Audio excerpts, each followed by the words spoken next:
احلى طاجن سمك فيليه بجد تحفه. هيعجبكم جدا جدا جدا، لازم تجربوه. يلا بينا نشوف الوصفه، وما تنسوش اللايك لو عجبكم الفيديو. عليكم ورحمه الله وبركاته، ازيكم عاملين ايه؟ يا رب تكونوا بالف خير. صلوا على النبي عليه الصلاه والسلام. وتعالوا النهارده زي ما انتم شايفين كده، انا بدات في البصل عشان ما اضيعش وقتكم على الفاضي. هنعمل النهارده احلى طاجن سمك فيليه. الحقيقه انا كنت عامله معاكم السمك الفيليه قبل كده بانيه قريب، بس دلوقتي عايزه اعمله طاجن كده في الفرن، هيعجبكم قوي ان شاء الله. وحلو كده مع الرز، سهل ولا شوك ولا الكلام ده. فقلت ليه لا ان احنا نعمله اللي هو الفيليه في طاجن. يلا بينا. اي كده معايا بصلتين مقطعه واحده شرايح بالشكل ده كده، ومقطعه واحده مكعبات. ويلا بينا بنبدا على طول. شرط الحقيقه البصل الاول، لان هو ده اللي هستعمله على طول بعد السمك. وهنقطع السمك بتاعنا دلوقتي حسب الرغبه زي ما انتوا عايزين. هقطعوا بقى المقاس اللي انتوا عايزينه قطعوه.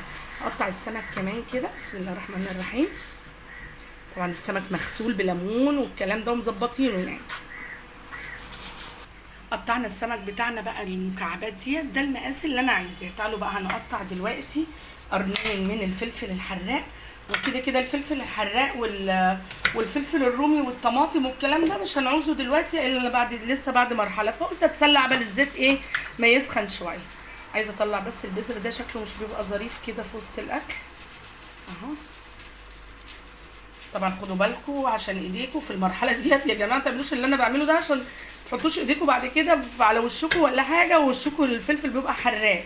انا الحقيقه واخده على الحاجات دي وعارفه انا بعمل ايه الصراحه، بس انتوا خدوا بالكم عشان ما تدعوش عليا. طلعوا بقى الفلفل بالسكينه ولا حاجه. نقطع بقى الفلفل بالشكل ده كده.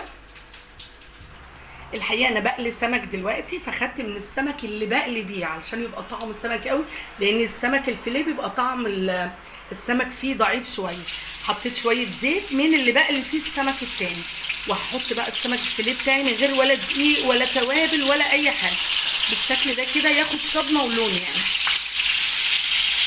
خلاص حطينا كميه السمك كلها بالشكل ده اهو. هنبتدي نقلب على طول.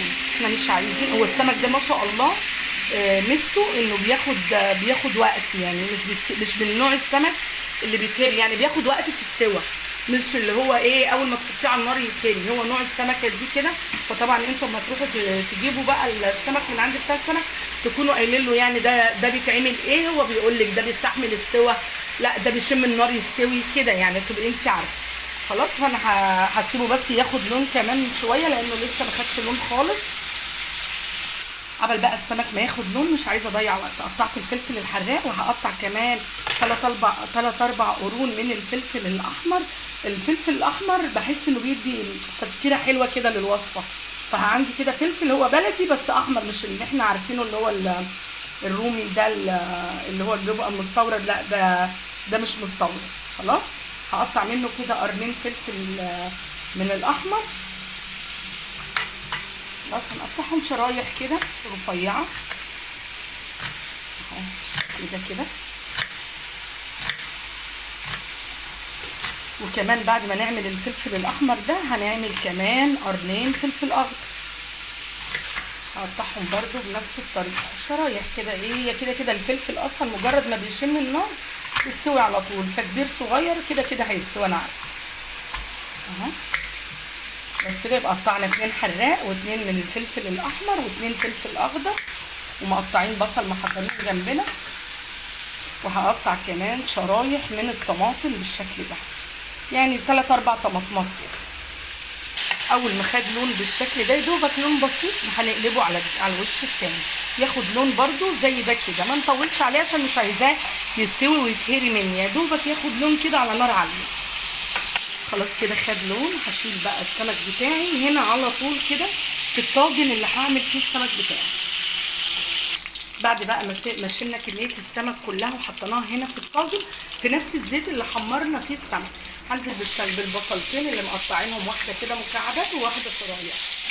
هنقلبهم الاول لحد ما يدبلوا تماما. بعد خلاص كده ما البصل بتاعنا دبل، انا عايزه ريحه التوابل اللي احطها تظهر. قبل ما احط اي اضافات هنزل الاول كده بشويه من الكزبره الناشفه، شويه حلوين يعني. السمك نوع السمك بيحب التوابل قوي. وهنروح نازلين بشويه من الكمون، وشويه من الفلفل الاسود. طبعا بتزودي بتكتري بتقللي، ده بتاعك انت. واحط الشطه، وخدوا بالكم من النقطه دي، الشطه ممكن تطلع ريحه قويه قوي من التحمير، فخدوا بالكم بقى لو جنبكم اطفال بلاش تحطوا الشطه في المرحله دي. خلاص، فاحنا هنقلب كل التوابل بتاعتنا عشان ريحتها تظهر كده مع البصله الاول. بعد ما قلبنا بقى التوابل بتاعتي كويس، انا لسه ما حطيتش ملح، هروح نازلين بكام فص كده من الثوم اهو. عايزاهم برضو ايه يعني ياخدوا تقليبه كده، مش يتحمروا، يتبلوا شويه مع البصل والتوابل. الثوم ما ظهرت كده بالشكل ده، تشم ريحه الثوم خلاص طلعت، هروح نازلين بالفلفل الالوان بقى والحراق وكله. خلاص هنقلبه برضو ياخد تقليبه لحد ما يدبل شويه. بعد ما قلبت بقى الفلفل بتاعي كده شويه مع البصل والثوم والتوابل، هرش بقى الملح، نظبط الملح بتاعنا اهو. وهقلب برضو تقليبه اهو. وبعدين هننزل بقى بشرايح الطماطم.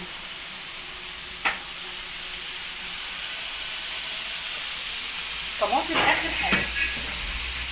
هقلب الطماطم كمان كده تقليبه حلوه كده اهو لحد ما تدبل. يعني مش عايزه الخضروات تستوي، لان الحقيقه الخضروات لو سبتها كتير يعني تتهري كده بتدي طعم تاني خالص للطاجن، وانا مش حابه كده الصراحه، لان لسه هدخله الفرن، مش عايزه ادخله مهري، يعني مش عايزه ادخل الحاجات اللي هحطها ديت مهريه كده اهو.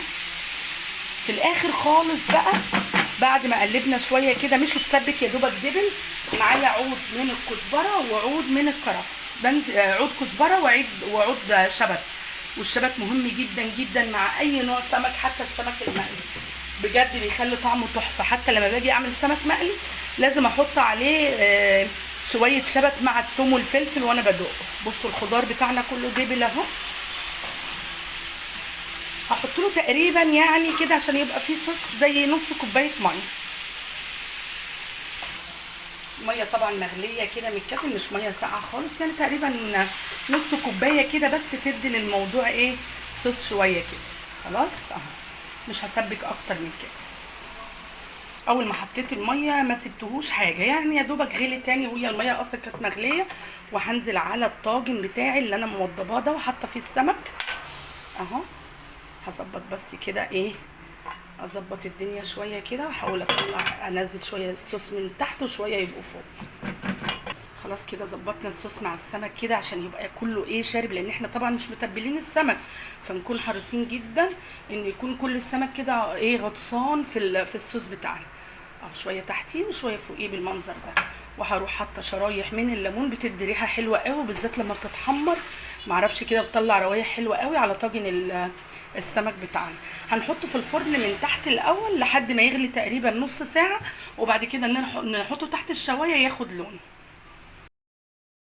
انا يا دوبك لسه مخرجاه على طول من الفرن. عايزه اوريكم بسم الله ما شاء الله القطعه بقطعتها حلوه قوي، حاجه دايبه كده دوب. بصوا الجمال، حلوه قوي قوي قوي قوي. مش عايزه اقول لكم الريحه قد ايه تحفه، لازم تجربوه ان شاء الله يعجبكم. ما تنسوش اللايك لو عجبتكم الوصفه، والاشتراك في القناه عشان يوصلكم كل جديد، وتفعلوا الجرس. شكرا ليكم، سلام عليكم.